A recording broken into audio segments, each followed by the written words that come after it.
Ele é um dos maiores treinadores da história do esporte mundial. Não dá nem para começar aqui a falar nos títulos que eu perderia muito tempo.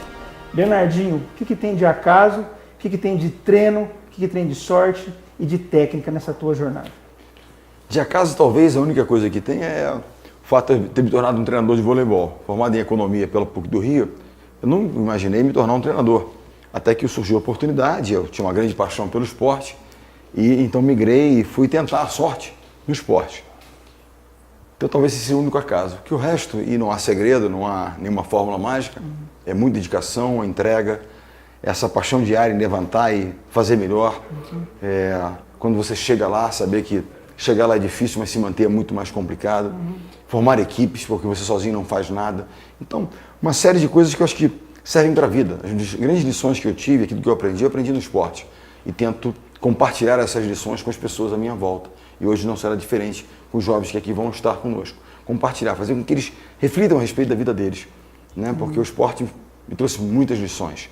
Aprender a ganhar e perder, porque nós vamos perder em algum momento. Claro. E temos que assumir responsabilidades, entender as razões e não atribuir a outro responsabilidades que são nossas. Porque, de modo geral, acontece, nós somos um país onde se assume poucas responsabilidades. Joga para o outro. Joga para o outro. Essa é uma coisa que o esporte te ensina isso muito rapidamente.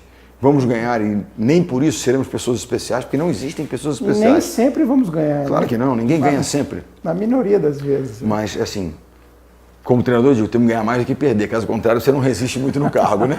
Mas, enfim, ganhamos um pouco mais do que perdemos, com certeza. Eu estava conversando com o Oscar do basquete há dias atrás, ele me disse que o grande segredo para ser o melhor, ou para estar entre os melhores, é treinar incessantemente, doentiamente. É isso mesmo? Com certeza. Eu acho que essa obsessão pela capacitação, que é exatamente treinamento, quanto mais eu treino, mais sorte eu tenho. É uma das frases mais... Né? Quanto mais eu treino, mais sorte eu tenho. Ah, quanta sorte, treinei tanto. Né? O Mão Santa dizia isso, Oscar. Ou seja, as pessoas não sabem o quanto eu treinei. Está ali atrás, treinando, tanto que ele errou para poder acertar. Isso serve para todas as áreas. Quanto mais eu me capacito na minha área de atividade, mais sucesso eu terei, mais condições de bons resultados eu terei. O que não vai fazer com que eu não perca, eu vou perder eventualmente, não teria sucesso em alguma coisa. Mas a possibilidade de ter mais sucesso, mais êxito é obviamente muito maior. Outra coisa que é importante no esporte, e não é só no esporte coletivo, individual também, nós confundimos muito o esporte individual como uma coisa de uma pessoa só. Ela pode até, num certo momento da competição, estar só, mas há sempre uma equipe, um time. Essa consciência de time é uma coisa que ela vai muito além. Ela transcende qualquer outra coisa? Muito a questão da questão assim, de esporte.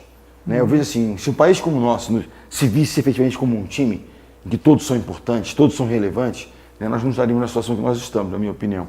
É entender que nós só vamos conseguir realmente o nosso grande sonho, seja ele uma medalha olímpica, seja ele ver o nosso país com índices na área de educação, de saúde, nível mundial, se nós trabalharmos como um time, onde cada um assuma a sua responsabilidade, execute bem a sua função. Acho que isso é fundamental.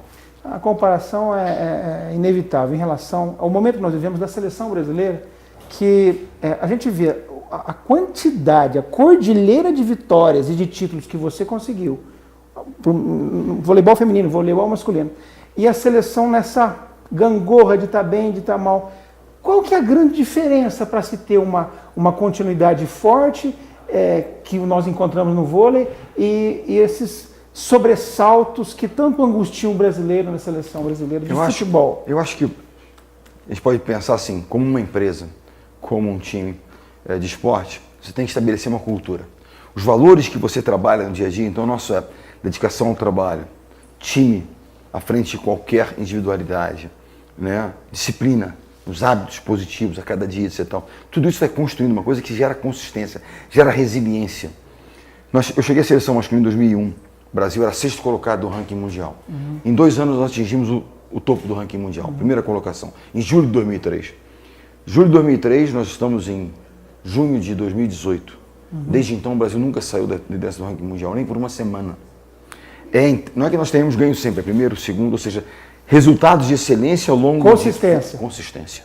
E a consistência, ela é fruto de uma cultura muito forte, né, que privilegia isso que eu disse a você, que é a cultura do trabalho, né, do respeito, do time, da coletividade mais forte. Tudo isso, na minha opinião, é fundamental para que você tenha essa consistência. Se você é frágil nesses valores e a sua cultura não é a coisa mais importante, pensando assim num desempenho eventual, né, ao invés de uma cultura mais forte, você vai ter esses altos e baixos.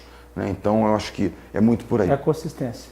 Consistência. Para a gente finalizar, você está hipotecando toda o nome e a tua trajetória, que é uma trajetória vencedora e admirada no Brasil inteiro.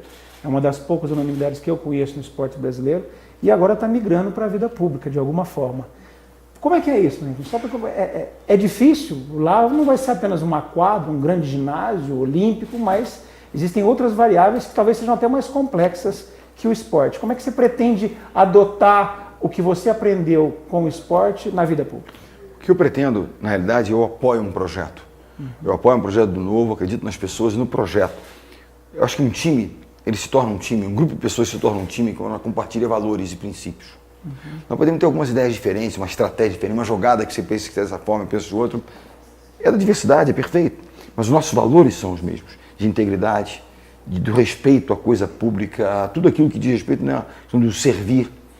Então, eu acho que chega um momento da nossa vida, e acho que eu como talvez tenha compreendido isso tardiamente, talvez nós estejamos, né, na situação que estejamos, porque todos nós fomos criados com uma certa sentimento de aversão à política.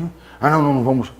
E se nós, né, não nos envolvermos nisso, seremos governados por pessoas que muitas vezes nós não queremos que nos governem, mas nós temos de alguma forma assumir. Eu acho que é assumir responsabilidade. Cada um, né, alguns vão se candidatar, outros vão dar apoio com o seu conhecimento, outros com os recursos que tenham, cada um da sua forma, mas que todos assumam responsabilidade, com um voto consciente.